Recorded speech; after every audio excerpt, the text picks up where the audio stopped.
Hello, welcome back to my YouTube channel. ನಾನು Bhavita and ಇವತ್ತು ನಾನು ಪ್ರಯಾಗ್ರಾಜ್ಗೆ ಹೋಗ್ತಿದ್ದೀನಿ. ಇವರು ನನ್ನ ಡ್ರಾಪ್ ಮಾಡೋದಕ್ಕೆ ರೆಡಿಯಾಗಿದ್ದಾರೆ. ಹೋಗ್ತಾ ಇದ್ದಾರೆ ಅಷ್ಟೇ, ಹೋಗ್ತಾ ಇದ್ದೀವಿ ಎಲ್ಲ. ಹೌದು, ಹೋಗ್ತಾ ಇದ್ದೀನಿ. ನಾನು, ನಮ್ಮಮ್ಮ, ನನ್ನ ತಂಗಿ ಎಲ್ಲರೂ ಹೊರಟಿದ್ದೀವಿ. ಸೊ ಹೇಗೆ ಹೋಗ್ತೀವಿ, ಯಾವ ಮೋಡ್ ಆಫ್ ಟ್ರಾನ್ಸ್ಪೋರ್ಟೇಷನ್ನ ಯೂಸ್ ಮಾಡ್ತೀವಿ, ಎಲ್ಲ ಡೀಟೇಲ್ಸ್ ಒನ್ ಬೈ ಒನ್ ಹೇಳ್ತಾ ಹೋಗ್ತೀನಿ. ಇವಾಗ ಟೈಮ್ ಎಷ್ಟಾಗಿದೆ? ಇಷ್ಟು ದಿನ ಯಾವುದು ಪ್ರಯಾಗ್ರಾಜ್ ಅಪ್ಡೇಟ್ಸ್ ಅಲ್ಲಿ ಎಲ್ಲ ಯಾವ್ದು ಸುಳ್ಳು ಯಾವ್ದು ನಿಜ ಅಂತ ಗೊತ್ತಿಲ್ಲಲ್ಲ, ಇವಳು ಇವಾಗ ಹೇಳ್ತಾಳೆ. ಲೈವ್ ಅಪ್ಡೇಟ್ಸ್ ಕೊಡ್ತಾ ಇರ್ತೀನಿ ನಾನು. ಬಟ್ ವ್ಲಾಗ್ ಎಡಿಟ್ ಮಾಡಿ ಹಾಕೋದಿಕ್ಕೆ ಎಷ್ಟು ದಿನ ಆಗುತ್ತೆ, ಎಷ್ಟು ವಾರ ಆಗುತ್ತೆ. ಇವ್ರದ್ದು ಲಾಸ್ಟ್ ವೀಕ್ ಬರ್ಡೇ ಇತ್ತು, ಅದೂ ಎಡಿಟ್ ಮಾಡಿ ಇನ್ನೂ ನಾವು ಅಪ್ಲೋಡ್ ಮಾಡಲಿಲ್ಲ. ಆ್ಯಂಡ್ ರೀಸೆಂಟಾಗಿ ಕೇರಳ ಟ್ರಿಪ್ಗೆ ಸಹ ಹೋಗಿ ಬಂದ್ವಿ. ಎಷ್ಟೊಂದು ವ್ಲಾಗ್ಸ್ ಇದೆ ಅಪ್ಲೋಡ್ ಮಾಡೋದಕ್ಕೆ. ಸೊ ಯಾವಾಗ ಆಗುತ್ತೆ ಎಲ್ಲ ಒನ್ ಬೈ ಒನ್ ಬೇಗ ಬೇಗ ನೋಡೋಣ. ನನಗೆ ಸ್ನ್ಯಾಕ್ಸ್ ಕೊಡ್ಸೋಕ್ಕೆ ಬಂದು ಅವರೇ ತಿಂತಿರೋದು ನೋಡಿ.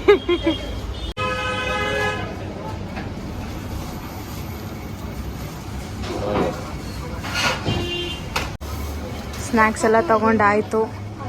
ಸೊ ಇವಾಗ ಇಲ್ಲಿ ನನ್ನ ಡ್ರಾಪ್ ಮಾಡಿ ಇವ್ರು ಹೋಗ್ತಾರೆ. Bye, thank you, bye bye. Time ಈಗ 7 o'clock ಆಗಿದೆ, ಬಟ್ ಸ್ಟಿಲ್ ಇನ್ನೂ ಬಸ್ ಬಂದಿಲ್ಲ. ಬ್ಯಾಂಗ್ಳೂರ್ ಟ್ರಾಫಿಕ್ನ ನೆನೆಸ್ಕೊಂಡ್ರೆ ನಾವು ಇಲ್ಲೇ ಇದ್ಬಿಡ್ಬೇಕನ್ಸುತ್ತೆ.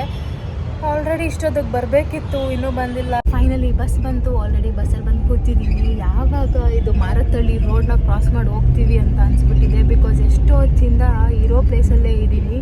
ಆ್ಯಂಡ್ ಇಲ್ಲಿ ನನ್ನ ತಂಗಿ ಲೈಟ್ ಗರ್ಲ್ ಇವಾಗ ಲೈಟ್ ಫೋಕಸ್ ಮಾಡ್ತಿದ್ದಾಳೆ ನನ್ನ ಮೇಲೆ. ಈ ಕಡೆ ಇನ್ನೊಬ್ಬರು ನಮ್ಮಮ್ಮ. ನಿಜ ಎವ್ರಿ ಡೇ ಯಾರು ಟ್ರಾವೆಲ್ ಮಾಡ್ತಾರೆ ಅಲ್ವಾ ಈ ರೋಡಲ್ಲಿ, ಅವ್ರ ಲೈಫ್ನ ಇಮ್ಯಾಜಿನ್ ಮಾಡಿಕೊಂಡ್ರೆ ಬೇಜಾರಾಗಿ ಹೋಗುತ್ತೆ.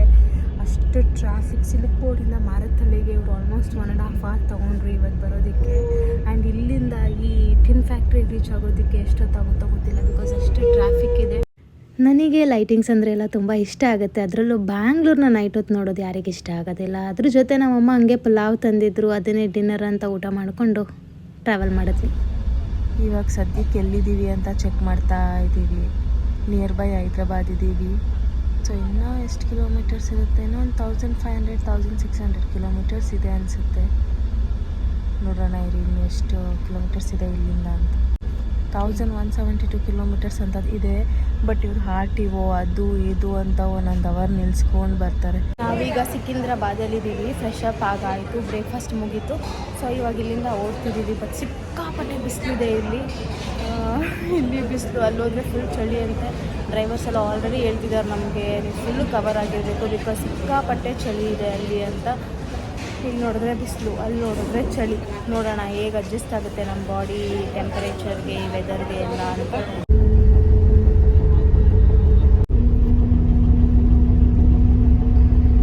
ತೆಲಂಗಾಣ ಮಹಾರಾಷ್ಟ್ರ ಬಾರ್ಡ್ರಲ್ಲಿದ್ದೀವಿ. RTO ಚೆಕ್ ಅಂತ ನಿಲ್ಲಿಸಿದ್ದಾರೆ ಇಲ್ಲಿ. ಸೊ ಇದು ಮುಗಿಸ್ಕೊಂಡು ತೆಲಂಗಾಣಗೆ ಬಾಯ್ ಬಾಯ್ ಹೇಳಿ ಮಹಾರಾಷ್ಟ್ರಗೆ ಹಾಯ್ ಹೇಳೋಣ. ಒಂದು ಸ್ಟೇಟ್ ಮುಗಿಸಿ ಇನ್ನೊಂದು ಸ್ಟೇಟ್ಗೆ ಹೋಗೋ ಖುಷಿ ಅಂತೂ ನೆಕ್ಸ್ಟ್ ಲೆವೆಲ್ ಆಗಿರುತ್ತೆ.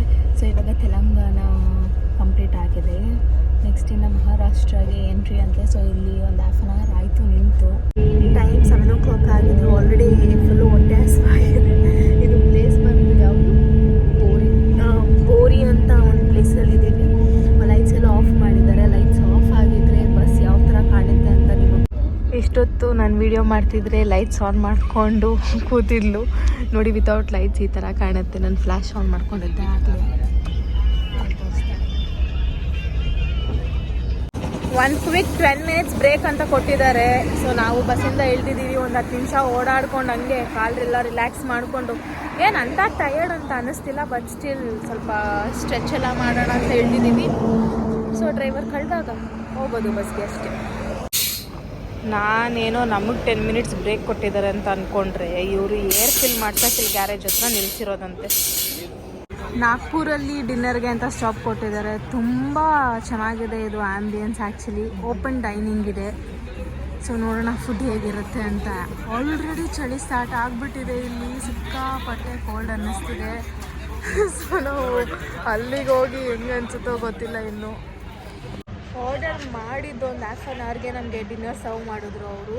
ಆ್ಯಕ್ಚುಲಿ ಫುಡ್ ಚೆನ್ನಾಗಿತ್ತು. ರೋಟಿ, ದಾಲ್ ಕಿಚಡಿ ಮತ್ತು ವೆಜ್ ಫ್ರೈಡ್ ರೈಸ್ ಎಲ್ಲ ತೊಗೊಂಡಿದ್ವಿ. ಫುಡ್ ಚೆನ್ನಾಗಿತ್ತು. ಸೊ ಇವಾಗ ಇಲ್ಲಿಂದ ಹೊರಟ್ರೆ ನಾಳೆ ರೀಚ್ ಆಗೋದು. ಎಷ್ಟೊತ್ತಾಗುತ್ತೋ ರೀಚ್ ಆಗೋಕ್ಕೆ ಗೊತ್ತಿಲ್ಲ. ಆಲ್ರೆಡಿ ಚಳಿ ಸ್ಟಾರ್ಟ್ ಆಗಿದೆ. ಚಳಿಗೆ ಕಾಲೆಲ್ಲ ಇಟ್ಕೊಂಡು ಸ್ಟಾರ್ಟ್ ಆಗೋಗಿದೆ. ಸೊ ನೋಡೋಣ. ಟೈಮ್ ಈಗ ಮಾರ್ನಿಂಗ್ 9:30. ಸೊ ಸ್ಮಾಲ್ ಬ್ರೇಕಿಗೆ ಫ್ರೆಶ್ ಅಪ್ ಆಗೋದಕ್ಕೆ ಅಂತ ಕೊಟ್ಟಿದ್ದಾರೆ. ಈ ಪ್ಲೇಸಿಂದ ಪ್ರಯಾಗ್ರಾಜ್ಗೆ 110 ಕಿಲೋಮೀಟರ್ಸ್ ಇದೆ. ಬಟ್ ಯಾಕಂತ ಗೊತ್ತಿಲ್ಲ, ಇಲ್ಲಿಂದ ಹೋಗೋಕ್ಕಾಗಲ್ಲ ಅಂತ ಎಲ್ಲೇ ಸ್ಟಾಪ್ ಮಾಡಿದ್ದಾರೆ. ರೀಸನ್ ಏನು ಅಂತ ಕೇಳಿದ್ರೆ ಮುಂದೆ ಹೆವಿ ಟ್ರಾಫಿಕ್ ಇರುತ್ತೆ, ಅದಕ್ಕೆ ಎಲ್ಲ ಇಲ್ಲೇ ಸ್ಟಾಪ್ ಮಾಡ್ತಿದ್ದಾರೆ ಪೊಲೀಸವರು ಅಂತ ಹೇಳಿದ್ದಾರೆ. ಇಲ್ಲಿ ಸ್ಟಾಪ್ ಮಾಡಿನೇ ಆಲ್ರೆಡಿ ಒಂದು 1 hour ಆಯಿತು. ಪ್ಲೇಸ್ ನೇಮ್ ರೇವಾ, ಮಧ್ಯಪ್ರದೇಶಲ್ಲಿರೋದು. ಸೊ ಇಲ್ಲೇ ಬ್ಲಾಕ್ ಮಾಡ್ತಿದ್ದಾರೆ ನಮಗೆ ಪೊಲೀಸವರೆಲ್ಲ. ಅಲ್ಲಿ ಕ್ಲಿಯರೆನ್ಸ್ ಅಂತ ಹೇಳಿದ್ರೆ ಮಾತ್ರ ಇವರು ವೆಹಿಕಲ್ಸ್ನ ಇಲ್ಲಿಂದ ಅಲೋ ಮಾಡೋದಂತೆ. ಬಟ್ ಈ ಥರ ಇಲ್ಲಿಂದನೇ ಅವರು ಸ್ಟಾಪ್ ಮಾಡಿಬಿಟ್ರೆ ಟ್ರಾವೆಲರ್ಸ್ಗೆ ತುಂಬ ಅಂದರೆ ತುಂಬ ಪ್ರಾಬ್ಲಮ್ ಆಗುತ್ತೆ. ಬಿಕಾಸ್ ಅವರು ಟೈಮ್ನ ಸ್ಕೆಡ್ಯೂಲ್ ಮಾಡ್ಕೊಂಡು ಬಂದಿರ್ತಾರೆ. ನಾವು ಬಂದಿರೋ ಬಸ್ಸಲ್ಲಿ ಆ್ಯಕ್ಚುಲಿ ಎಷ್ಟೊಂದು ಜನ ರಿಟರ್ನ್ದೆಲ್ಲ ಬುಕ್ ಮಾಡಿಬಿಟ್ಟಿದ್ದಾರೆ. ಫ್ಲೈಟ್ಸ್ ಆಗಲಿ, ಟ್ರೈನ್ ಆಗಲಿ, ಬಸ್ ಎಲ್ಲ ಅವ್ರು ಬುಕ್ ಮಾಡ್ಕೊಂಡಿದ್ದಾರೆ. ಸೊ ಇಲ್ಲೇ ಇವ್ರು ಈ ಥರ ಎಲ್ಲ ಸ್ಟಾಪ್ ಮಾಡಿ ಬ್ಲಾಕ್ ಮಾಡಿದ್ರೆ ಅವ್ರಿಗೂ ಪ್ರಾಬ್ಲಮ್ ಆಗುತ್ತೆ ಬುಕ್ ಮಾಡಿ. ಟ್ರಾವೆಲರ್ಸ್ ಎಲ್ಲ ಸೇರಿ ಪೊಲೀಸ್ಗೆ ಕನ್ವಿನ್ಸ್ ಮಾಡ್ತಿದ್ರು, ಯಾಕೆ ಈ ಥರ ಇಲ್ಲೇ ಬ್ಲಾಕ್ ಮಾಡಿದ್ದೀರಾ, ಇನ್ನೂ 110 ಕಿಲೋಮೀಟರ್ಸ್ ಇದೆ ಬಿಡಿ ಅಂತ. ಬಟ್ ದೆನ್ ಪೊಲೀಸ್ ಎಕ್ಸ್ಪ್ಲೇನ್ ಮಾಡ್ತಿದ್ರು, ಈ ಥರ ಸ್ಟಾಪ್ ಪಾಯಿಂಟ್ಸ್ ಇರುತ್ತೆ, ಮುಂದೆ ಟ್ರಾಫಿಕ್ನ ಕಂಟ್ರೋಲ್ ಮಾಡೋದಕ್ಕೆ. ಎಷ್ಟೇ ಮಾಡ್ತಿದ್ರು ಆಗ್ತಿಲ್ಲ, because every day same situation ಆಗೋಗಿದೆ. ನಮಗೂ ಯಾರೂ ಅರ್ಥ ಮಾಡ್ಕೋತಿಲ್ಲ ನಮ್ಮದು ಏನು ಪ್ರಾಬ್ಲಮ್ ಆಗ್ತಿದೆ ಇಲ್ಲಿ ಅಂತ. ಬಟ್ ಆದರೂ ಪಾಪ ಅವರು ಏನು ಮಾಡೋಕ್ಕಾಗತ್ತೆ ಅಲ್ವಾ, ಬಿಕಾಸ್ ಕ್ರೌಡ್ ಅನ್ಎಕ್ಸ್ಪೆಕ್ಟೆಡ್ ಕ್ರೌಡ್ ಆಗ್ತಿರೋದ್ರಿಂದ ಅವರು ಏನು ಮಾಡೋಕ್ಕಾಗ್ತಿಲ್ಲ. ವೆಹಿಕಲ್ಸ್ ಎಲ್ಲ ಪಾಸ್ ಆಗ್ತಿದೆ ಅಂತ ಜನ ಫುಲ್ ಎಕ್ಸೈಟೆಡ್ ಆಗಿ ಬರ್ತಿದ್ದಾರೆ. ಹೋಗೋಣ ಅಂತ, ನೋಡೋಣ ಇನ್ನು ಏನಾಗುತ್ತೆ ಅಂದ್ಬಿಟ್ಟು. ಬಸ್ ಮೂವ್ ಆಗ್ತಿದೆ ಅಂತ ಎಲ್ಲರೂ ತುಂಬ ಖುಷಿಯಾಗಿ ಬಸ್ ಹತ್ಕೊಂಡ್ರು. ಬಟ್ ಇಲ್ಲಿ ನೋಡಿದ್ರೆ ಇನ್ನೊಂದು ಹಾಫ್ ಆನ್ ಅವರ್ ಆಗಿಲ್ಲ ನಾವು ಬಸ್ ಹತ್ಕೊಂಡು. ಅಷ್ಟು ಬೇಗ ಫುಲ್ ಟ್ರಾಫಿಕ್ ಆಗಿದೆ. ಮೋಸ್ಟ್ಲಿ ಇಲ್ಲಿಂದ ಕಾಣಲ್ಲ, ಸಿಕ್ಕಾಪಟ್ಟೆ ಬಿಸಿಲಿದೆ. ನಾನು ಆಪೋಸಿಟ್ ಫೋನ್ ಕ್ಲಿಕ್ ಮಾಡಿ ನಿಮ್ಗೆ ತೋರಿಸ್ತೀನಿ ಯಾವ ಥರ ಟ್ರಾಫಿಕ್ ಆಗಿದೆ ಅಂತ. ಹಾಫ್ ಆನ್ ಅವರಿಂದ ಹಿಂಗೆ ಇದೆ ನೋಡಿ. ಎಲ್ಲರೂ ಬಸ್ ಕಾರಿಂದ ಇಳಿದು ಆರಾಮಾಗಿ ಓಡಾಡ್ತಾ ಇದ್ದಾರೆ. ಆ ಕಡೆಯಂತೂ ಟ್ರಾಫಿಕ್ ಇಲ್ಲಪ್ಪ, ಬಟ್ ಕೆಲವೊಂದು ಕಾರ್ಸು ಬಸ್ ಎಲ್ಲ ಆ ಕಡೆ ಹೋಗ್ತಿದ್ದಾರೆ. ಬಟ್ ಮುಂದೆ ಹೋದರೆ ಅಲ್ಲಿ ಸ್ಟಾಪ್ ಮಾಡ್ತಾರೆ ಅಂತ ಎಲ್ಲರೂ ಇದೇ ವೇನ ಚೂಸ್ ಮಾಡ್ತಿದ್ದಾರೆ. ನಾವೀಗ ರೇವಾ ಟೋಲ್ಗೇಟ್ ಹತ್ರ ಇದ್ದೀವಿ. ಬೆಳಗ್ಗೆಯಿಂದ ಜಸ್ಟ್ ಒಂದು 10 ಕಿಲೋಮೀಟರ್ಸ್ ಟ್ರಾವೆಲ್ ಮಾಡಿದ್ದೀವಿ ಅಷ್ಟೇ. ಸ್ಲೋ ಮೂವಿಂಗ್ ಇತ್ತು. ಬಟ್ ಇವಾಗ ನೋಡಿದ್ರೆ ಕಂಪ್ಲೀಟ್ಲಿ ಸ್ಟಾಪ್ ಆಗೋಗ್ಬಿಟ್ಟಿದೆ. ಸಿಕ್ಕಾಪಟ್ಟೆ ಟ್ರಾಫಿಕ್ ಇದೆ. ಮೋಸ್ಟ್ಲಿ ನಾಳೆ ರೀಚ್ ಆಗ್ತೀವಿ ಅನಿಸುತ್ತೆ, ಗೊತ್ತಿಲ್ಲ. ಆಗಲೇ 110 ಕಿಲೋಮೀಟರ್ಸ್ ಇತ್ತು, ಇವಾಗ ಜಸ್ಟ್ ಒಂದು 10 ಕಿಲೋಮೀಟರ್ಸ್ ಬಂದಿದ್ದೀವಿ. 100 ಕಿಲೋಮೀಟರ್ಸ್ ಅಂತ ತೋರಿಸ್ತಿದೆ. ಈ ರೋಡಲ್ಲಿ ಬರಬಾರ್ದಿತ್ತು, ಬೇರೆ ಯಾವುದಾದ್ರೂ ರೋಡನ್ನ ಚೂಸ್ ಮಾಡ್ಬೋದಿತ್ತು. ನಮ್ಮ ಡ್ರೈವರ್ ಈಸಿಯಾಗಿ ನಡ್ಕೊಂಡು ಬಂದುಬಿಟ್ರು ಅಲ್ಲಿಂದ ಇಲ್ಲಿಗೆ. ನಾವು ನೋಡಿದ್ರೆ ಇನ್ನೂ ಇಲ್ಲೇ ಇದ್ದೀವಿ. ಅವ್ರಿಗಿರೋ ಕಾನ್ಫಿಡೆನ್ಸ್ ಲೆವೆಲ್ಗೆ ಮೆಚ್ಚಬೇಕು ನಾವು. ಒಂದು ಹಾಫ್ ಆನ್ ಅವರಿಂದ ಆರಾಮಾಗಿ ಕ್ಲೀನರ್ಗೆ ಬಸ್ ಕೊಟ್ಬಿಟ್ಟು ಆರಾಮಾಗಿ ನಿಂತ್ಕೊಂಡು ಓಡಾಡ್ತಾ ಇದ್ದಾರೆ. ಆ್ಯಕ್ಚುಲಿ ಅವರಿಬ್ಬರು ಡ್ರೈವರ್ಸೇ. ಫುಲ್ ಫ್ರಸ್ಟ್ರೇಟ್ ಆಗಿದ್ದಾರೆ ಅವರಿಬ್ಬರು. ಹೌದು, ಪಾಪ ಅವ್ರಿಗೆ ಲಂಚ್ ಬೇರೆ ಸಿಗಲಿಲ್ಲ. ಬೆಳಗ್ಗೆಯಿಂದ ಅವ್ರೇನೋ ತಿಂದಿಲ್ಲ ಅನಿಸುತ್ತೆ ಮೋಸ್ಟ್ಲಿ, ಬಿಕಾಸ್ ಅವ್ರು ನಿಲ್ಸಿದ್ದೆ ಬ್ರಂಚ್ಗೆ. ಈ ಥರ ಸ್ಲೋ ಮೂವಿಂಗ್ ಇತ್ತು ಅಂತ ಪಾಪ ಅವರೇನೋ ಊಟನೂ ಮಾಡಲಿಲ್ಲ ಬೆಳಗ್ಗೆಯಿಂದ. ಕ್ಲೀನರ್ದು ಸ್ಮಾಲ್ ನ್ಯಾಪ್ ನೋಡಿ, ಓಪನ್ ಎ ಸಿ.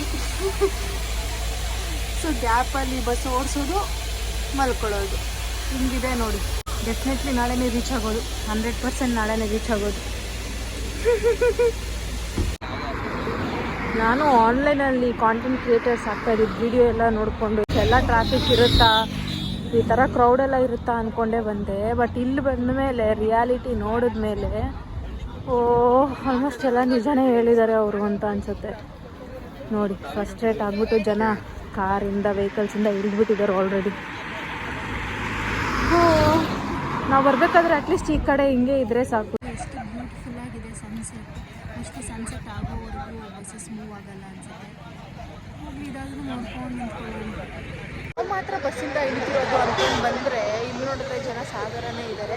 ಅಲ್ಲಿ ನೋಡಿದ್ರೆ ಒಂದು ವಡಾಪಾವ್ ಶಾಪ್ ಇದೆ ಅಂತ ಹೇಳಿದ್ರು. ಬಸ್ಸಲ್ಲಿ ಯಾರೋ ತಿಂತಿದ್ರು, ಹೋಗಿ ಅಂತ ಹೇಳಿದ್ರು. ನೋಡಿದ್ರೆ ಅಲ್ಲಿ ಪಾವ ಇಲ್ಲ, ಬರೀ ವಡ ಮಾತ್ರ ಇದೆ. ಜಸ್ಟ್ ವಡ, ಜನ ತುಂಬ ಇರೋದಕ್ಕೆ ಎಲ್ಲ ಖಾಲಿ ಆಗೋಗಿದೆ. ಮಧ್ಯಾಹ್ನನೂ ಅಷ್ಟೇ ಲಂಚಿಗೆ ಹೋದಾಗ ಅಲ್ಲಿ ರೈಸ್ ಸಾಂಬಾರು ಮೀಲ್ಸ್ ಅಂತ ಹೇಳಿದ್ರು. ಮೀಲ್ಸ್ ಅಂದರೆ ನಾವು ಓಕೆ ಹೊಟ್ಟೆ ತುಂಬ ಊಟ ಮಾಡ್ಬೋದು ಇವತ್ತು ಅಂದ್ಕೊಂಡು ಬಂದರೆ ಜಸ್ಟ್ ರೈಸ್ ಸಾಂಬಾರು ಕೊಟ್ಟಿದ್ದಾರೆ, ಅದು ಇಷ್ಟೇ. ವಡಾಪಾವ್ ತಗೊಳ್ಳೋಣ ಅಂತ ಬಂದರೆ ಇಲ್ಲಿ ಕ್ರೌಡ್ ನೋಡಿ ಹೆಂಗಿದ್ದಾರೆ. ಗುಡ್ ಮಾರ್ನಿಂಗ್ ಎಲ್ರಿಗೂ. ಟೈಮ್ ಈಗ 8:30. ನಾವಿಲ್ಲಿ ಲಾಸ್ಟ್ ಸ್ಟಾಪ್ ಅಂತ ಹೇಳಿದ್ರು. 1 ಕಿಲೋಮೀಟರ್ ಹಿಂದೆನೇ ನಿಡ್ಕೊಂಡ್ವಿ ಬಿಕಾಸ್ ತುಂಬ ಅಂದರೆ ತುಂಬ ಸ್ಲೋ ಮೂವಿಂಗ್ ಇತ್ತು. ಇಲ್ಲಿ ನೋಡಿ ನಾವು ಹೋಗೋ ಪ್ಲೇಸ್ಗೆ ಒಂದು 16 ಕಿಲೋಮೀಟರ್ ಇದೆ ಅಂತ ತೋರಿಸ್ತಿದೆ.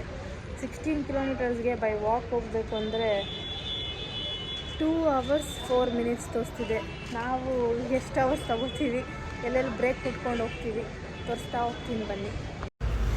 ದಂಡೂಪುರ್ ಫ್ಲೈಓವರ್ ಹತ್ರ ಲೆಫ್ಟ್ ಸೈಡಲ್ಲಿ ಒಂದು ರೋಡ್ ಇರುತ್ತೆ. ಅಲ್ಲಿ ಲೋಕಲೈಟ್ಸ್ ಎಲ್ಲ ಸೇರಿ ಟ್ರಾನ್ಸ್ಪೋರ್ಟೇಷನ್ ಫೆಸಿಲಿಟೀಸ್ನ ಅರೇಂಜ್ ಮಾಡಿದರು and 50 rupees per person charge ಮಾಡ್ತಿದ್ರು. ಈ ರೋಡ್ನ ನೋಡಿ ನಮಗೆಲ್ಲ ತುಂಬ ಖುಷಿ ಆಯಿತು because previous day old day ನಾವು ಟ್ರಾಫಿಕಲ್ಲಿ ಸಿಕ್ಕಾಕೊಂಡಿದ್ವಿ. ನಮ್ಮ ಜೊತೆ ಟ್ರಾವೆಲ್ ಮಾಡ್ತಾ ಇದ್ದಿದ್ದು ಪ್ಯಾಸೆಂಜರ್ಸ್ ಅವ್ರ ಎಕ್ಸ್ಪೀರಿಯನ್ಸಸ್ನೆಲ್ಲ ಶೇರ್ ಮಾಡ್ಕೋತಿದ್ರು, ಅವರು ಯಾವ್ಯಾವ ಪ್ಲೇಸಲ್ಲೆಲ್ಲ ಟ್ರಾಫಿಕಲ್ಲಿ ಸಿಕ್ಕಾಕೊಂಡಿದ್ರು ಅಂತ. ಮೀನ್ ವೈಲ್ ಈ ಊರು ನೋಡೋದಕ್ಕೆ ತುಂಬಾ ಡಿಫ್ರೆಂಟ್ ಅನಿಸ್ತಿತ್ತು ಬಿಕಾಸ್ ನಮ್ಮ ಲೈಫ್ ಸ್ಟೈಲು ಮತ್ತು ಇವ್ರ ಲೈಫ್ ಸ್ಟೈಲೆಲ್ಲ ತುಂಬ ಅಂದರೆ ತುಂಬ ಆಪೋಸಿಟ್ ಆಗಿದೆ. 10 ಕಿಲೋಮೀಟರ್ಸ್ ಡ್ರಾಪ್ ಮಾಡಿದ್ರು ನಮಗೆ. ಸೊ ಇಲ್ಲಿ ನೋಡಿ ಎಲ್ಲ ವೆಹಿಕಲ್ಸ್ ಯಾವ್ಯಾವ ಡ್ರಾಪ್ ಮಾಡ್ತಿದ್ದಾರೆ ಎಲ್ಲ ಸ್ಟಾಪ್ ಕೊಟ್ಟಿದ್ದಾರೆ. ಇಲ್ಲಿಂದ 6 ಕಿಲೋಮೀಟರ್ಸ್ ನಡಿಬೇಕಾಗುತ್ತೆ ನಾವು ವರೈಲ್ ಘಾಟ್ಗೆ. 16 ಕಿಲೋಮೀಟರ್ಸ್ ಇತ್ತು ಆಗಲೇ ನಾನು ನಿಮ್ಗೆ ತೋರಿಸಿದಾಗ. ಎಕ್ಸಾಕ್ಟ್ಲಿ ಅವ್ರು ನಮಗೆ ಒಂದು 10.5 ಕಿಲೋಮೀಟರ್ಸ್ ಕರ್ಕೊಂಡು ಬಂದಿದ್ದಾರೆ. ಇನ್ನು 5.5 ಕಿಲೋಮೀಟರ್ಸ್ ನಡಿಬೇಕು ಈಗ. 1/2 ಕಿಲೋಮೀಟರ್ ನಡ್ಕೊಂಡು ಹೋಗ್ತಿರ್ಬೇಕಾದ್ರೆ ಒಂದು ಆಟೋ ಸಿಕ್ತು. ಸೊ 20 rupees per person ಅಂದರು. ಅಲ್ಲಿಂದ ಒಂದು 3 ಕಿಲೋಮೀಟರ್ಸ್ ಡ್ರಾಪ್ ಮಾಡಿದ್ರು ನಾವು. ಆ್ಯಂಡ್ ಎಲ್ಲ ಕಡೆ ವಾಶ್ರೂಮ್ ಫೆಸಿಲಿಟೀಸ್ನ ತುಂಬಾ ಚೆನ್ನಾಗಿ ಅರೇಂಜ್ ಮಾಡಿದರು. ಬಟ್ ಸ್ವಲ್ಪ ಡರ್ಟಿ ಆಗ್ತಿತ್ತು. ಇಟ್ಸ್ ಓಕೆ ಬಿಕಾಸ್ ಕ್ರೌಡ್ ಅಷ್ಟೇ ಜಾಸ್ತಿ ಇರೋದ್ರಿಂದ ಮ್ಯಾನೇಜಬಲ್ ಆಗಿತ್ತು. ಆ್ಯಂಡ್ ಆಲ್ಸೋ ಟೆನ್ಸ್ ಎಲ್ಲ ಕಡೆ ಅವೈಲಬಲ್ ಇತ್ತು. Government tense 100 rupees per person charge ಮಾಡ್ತಿದ್ರು. ಆ್ಯಂಡ್ ಇನ್ನೂ ಚೆನ್ನಾಗಿರೋ ಅಪ್ಗ್ರೇಡೆಡ್ ವರ್ಷನ್ ಟೆನ್ಸ್ ಬೇಕು ಅಂದರೆ ಇನ್ನೊಂದು ಸ್ವಲ್ಪ ಜಾಸ್ತಿ ಪೇ ಮಾಡಬೇಕಿತ್ತು. ಇನ್ನೊಂದು ಪ್ರಾಬ್ಲಮ್ ಏನಾಗಿದ್ದು ಅಂದರೆ ಎಲ್ಲೂ ಸಹ ಎಂಟ್ರಿ ಯಾವುದು ಎಕ್ಸಿಟ್ ಯಾವುದು ಅಂತ ಮೆನ್ಷನ್ ಮಾಡಿರಲಿಲ್ಲ. ಅದರಿಂದ ಎಲ್ಲಿ ಹೋಗಬೇಕು, ಯಾರನ್ನ ಕೇಳಬೇಕು ಅನ್ನೋದು ಗೊತ್ತಾಗ್ತಿರ್ಲಿಲ್ಲ ಯಾರಿಗೂ. ಇಷ್ಟು ದೂರ ಆ್ಯಕ್ಚುಲಿ ಏನೂ ಸಿಗಲಿಲ್ಲ. ಇದೊಂದು ಟೆಂಟಲ್ಲಿ ಬಾದಾಮ್ ಮಿಲ್ಕ್ ಮತ್ತು ಕೋಲ್ಡ್ ಕಾಫಿ ಎಲ್ಲ ಸಿಗ್ತದೆ. ಅಟ್ಲೀಸ್ಟ್ ಇದನ್ನು ತೊಗೊಂಡು ಕುಡ್ಕೊಂಡು ಹೋಗ್ತೀವಿ. ಅರೇಲ್ ಘಾಟ್ಗೆ ನಡ್ಕೊಂಡು ಹೋಗ್ತಿರ್ಬೇಕಾದ್ರೆ ನಮಗೆ ಕೆಲವೊಂದು ಸೆಕ್ಟರ್ಸ್ ಕಾಣಿಸ್ತು. ಅಲ್ಲೇ ಬೋಟ್ ಇರೋದ್ರಿಂದ ಇಲ್ಲೇ ಹೋಗೋಣ ಅಂತ ನಾವು ಡಿಸೈಡ್ ಆಗಿ ಬಂದಾಗ ಇಲ್ಲಿ 20 rupeesಗೆ ಪರ್ ಸೆಟ್ ಅಂತ ಸೇಲ್ ಮಾಡ್ತಿದ್ರು ಅವರು. ದಿಯಾ ಫ್ಲವರ್ಸ್ನೆಲ್ಲ ತಗೊಂಡು ಬೋಟ್ಗೆ ಹೊರಟ್ವಿ ನಾವು. ಇಷ್ಟೊತ್ತು ಓಡಾಡಿದ್ದಕ್ಕೆ ಒಂದು ಬೋಟ್ ಸಿಕ್ತು. 1000 rupees ಚಾರ್ಜ್ ಮಾಡ್ತಿದ್ದಾರೆ per person both the side. Actually 1000 ಎಲ್ಲ ಜಾಸ್ತಿ ಅಂತ ಹೇಳ್ತಾರೆ ಎಲ್ಲರೂ. ಸೊ ನೋಡೋಣ ಎಷ್ಟೊತ್ತಾಗುತ್ತೆ ಸ್ಟಾರ್ಟ್ ಮಾಡೋಕ್ಕೆ ಅಂತ. ನಾವು ಆ ಸೆಕ್ಟರ್ ಆ ಕಡೆ ಒಂದು ಸೆಕ್ಟರ್ ಇದೆ ಅಲ್ಲಿಂದ ಸ್ಟಾರ್ಟ್ ಮಾಡಿದ್ದು. ಅಲ್ಲೆಲ್ಲೂ ನಮಗೆ ಬೋಟ್ ಸಿಗಲಿಲ್ಲ. ಫೈನಲಿ ಇದು ಸೆಕ್ಟರ್ 23 ಅನಿಸುತ್ತೆ. ಇಲ್ಲಿ ಸಿಕ್ತು ನಮಗೆ. ಲೈಫ್ ಜಾಕೆಟ್ಸ್ ಕೊಟ್ಟಿದ್ದಾರೆ ಹಾಕೊಳ್ಳೋದಕ್ಕೆ. ಒಳ್ಳೆ ಬಿಸ್ನೆಸ್ ಮಾಡ್ಕೊಂಡಿದ್ದಾರೆ ಇವರೆಲ್ಲರೂ. ಎಷ್ಟು ಬೋಟ್ಸ್ ಇದೆ ನೋಡಿ. ಇವ್ರು ಹೇಳ್ತಿದ್ರು ನನಗೆ ಯೂಶ್ವಲಿ ಇಷ್ಟೆಲ್ಲ ಬೋಟ್ಸ್ ಇರೋದೇ ಇಲ್ಲ. ಆನ್ಲೈನಲ್ಲೆಲ್ಲ ನೋಡ್ಕೊಂಡು ಬಂದಿದ್ರಿ. 1000 ರೂಪಾಯಿ ಎಲ್ಲೂ ಕೊಡಬೇಡಿ ಅಂತ ಹೇಳಿದ್ರು. ನಾವು ಫಿಕ್ಸ್ ಆಗಿ ಬಂದಿದ್ವಿ ಕೊಡಬಾರ್ದು ಅಂತ. ಫೈನಲಿ ಏನಾಯಿತು, ಮೂಯೆ ಕೊಟ್ಟು ಹೋಗ್ತಾ ಇದ್ದೀವಿ. ನಾವು ಅಷ್ಟೇ ಪೇ ಮಾಡ್ತೀವಿ. ಬಿಕಾಸ್ ಕ್ರೌಡು ಸಹ ಹಾಗೆ ಇದೆ. ಅವರು ಮಾತಾಡೋಕ್ಕೂ ಸಹ ರೆಡಿ ಇಲ್ಲ. 1000 ಸ್ವಲ್ಪ ಕಮ್ಮಿ ಮಾಡ್ಕೊಳ್ಳಿ ಅಂತ ಕೇಳೋಷ್ಟಕ್ಕೆ ಹೋಗ್ತೀವಿ ಅಂದ್ರೂ ಕರ್ಕೊಂಡು ಹೋಗ್ತೀವಿ ಅನ್ನೋರು ಸಹ ಇಲ್ಲ. ಬಿಕಾಸ್ ಕ್ರೌಡ್ ಆ ಥರ ಇರೋದ್ರಿಂದ ಡಿಮ್ಯಾಂಡ್ ಸಹ ತುಂಬ ಇದೆ ಇವತ್ತು. ಗಂಗಾ, ಯಮುನಾ, ಸರಸ್ವತಿ 3 ನದಿ ಸೇರುವಂಥ ಜಾಗಕ್ಕೆ ಈ ಬೋಟಲ್ಲಿ ಕರ್ಕೊಂಡೋದ್ರು ನಮ್ಮನ್ನು. ಆ್ಯಂಡ್ ಅಲ್ಲಿ ಹೋದ್ಮೇಲೆ 50 rupees per person ಚಾರ್ಜ್ ಮಾಡ್ತಾರೆ. ಏನಕ್ಕೆ ಅಂದರೆ ನದಿಯಲ್ಲಿ ಸ್ನಾನ ಮಾಡೋದಕ್ಕೋಸ್ಕರ. ಆ್ಯಂಡ್ ಜಸ್ಟ್ ಒಂದು 15 to 20 minutes ಟೈಮ್ ಕೊಡ್ತಾರೆ ಸ್ನಾನ ಮಾಡೋದಕ್ಕೆ. ಅದು ಮುಗಿಸ್ಕೊಂಡು ಬೋಟಲ್ಲೇ ಬಂದು ಡ್ರೆಸ್ ಚೇಂಜ್ ಮಾಡ್ಕೋಬೇಕಾಗತ್ತೆ. ಟೈಮ್ ಈಗ 1:30. ತ್ರಿವೇಣಿ ಸಂಗಮ ಸ್ನಾನ ಮುಗಿಸ್ಕೊಂಡು ಜಸ್ಟ್ ಈಗ ಬಂದಿದ್ದೀವಿ. ಬ್ರೇಕ್ಫಾಸ್ಟ್ ಇನ್ನೂ ಮಾಡಿಲ್ಲ. ಲಂಚ್ ಮಾಡಬೇಕು. ಹೋಟೆಲ್ಸ್ನ ಹುಡುಕ್ತೀವಿ. ಆ್ಯಂಡ್ ಟ್ರಸ್ಟ್ ಮೀ, ಇಷ್ಟು ದೂರ ಟ್ರಾವೆಲ್ ಮಾಡ್ಕೊಂಡು ಬಂದಿದ್ದಕ್ಕೂ ಅದು ಒಂದು ಟಿಪ್ ಸ್ಯಾಟಿಸ್ಫ್ಯಾಕ್ಷನ್ ಕೊಡ್ತು. ಒಂಥರ ಇನ್ನರ್ ಪೀಸ್ ಬಂದಂಗೆ ಅನಿಸ್ತು. ಸ್ನಾನ ಮುಗಿಸ್ಕೊಂಡು ತಿಲಕ್ ಅಪ್ಲೈ ಮಾಡಿಸ್ಕೊಂಡು ಅಲ್ಲಿಂದ ಕೆಲವೊಂದು ಸೆಕ್ಟರ್ಸ್ನ ವಿಸಿಟ್ ಮಾಡೋಣ ಅಂತ ಹೊರಟ್ವಿ. ಆ್ಯಂಡ್ ಥ್ಯಾಂಕ್ಫುಲಿ ನಾವು ಯಾವುದೇ ಥರ ಫೇಕ್ ಬಾಬಾಸ್ನ ಆಗಲಿ ಫೇಕ್ ಸಿಚುವೇಶನ್ಸ್ನ ಎಕ್ಸ್ಪೀರಿಯೆನ್ಸ್ ಮಾಡಲಿಲ್ಲ.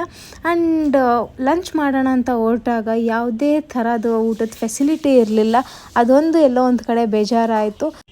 ಆ್ಯಂಡ್ ಇಲ್ಲಿ ಬೈಕ್ ಟ್ರಾನ್ಸ್ಪೋರ್ಟ್ ಫೆಸಿಲಿಟೀಸ್ನ ಅರೇಂಜ್ ಮಾಡಿದ್ದಾರೆ. ನಾವು 200 per personಗೆ ಕೊಟ್ಟು ಅಲ್ಲಿಂದ ಟ್ರಾವೆಲ್ ಮಾಡಿದ್ವಿ. ಜಸ್ಟ್ ಈಗ ನಮ್ಮ ಲಂಚ್ ಆಯಿತು. ಟೈಮ್ ಬಂದು ಈಗ ಆಲ್ಮೋಸ್ಟ್ 5 o'clock ಆಗಿದೆ. ಸ್ನ್ಯಾಕ್ಸ್ ಟೈಮ್ ಇದು. ಬಟ್ ಲಂಚ್ ಇವಾಗ ಮಾಡಿದ್ದೀವಿ ನಾವು. ಆ್ಯಂಡ್ ಆಲ್ಸೋ ಇವತ್ತಿನ ಡೇ ಬಗ್ಗೆ ಹೇಳ್ಬೇಕಂದ್ರೆ one of the most beautiful day ಮತ್ತು ಒಂಥರ ಆಸ್ಪಿಷಿಯಸ್ ಡೇ ನಮಗೆ ಇವತ್ತು. ಬಿಕಾಸ್ ಅದೊಂದು ಟಿಪ್ ಆದಮೇಲಿಂದ ಒಂಥರ ಡಿಫ್ರೆಂಟ್ ಫೀಲಿಂಗ್ ಆಗ್ತಿದೆ ನಮಗೆ.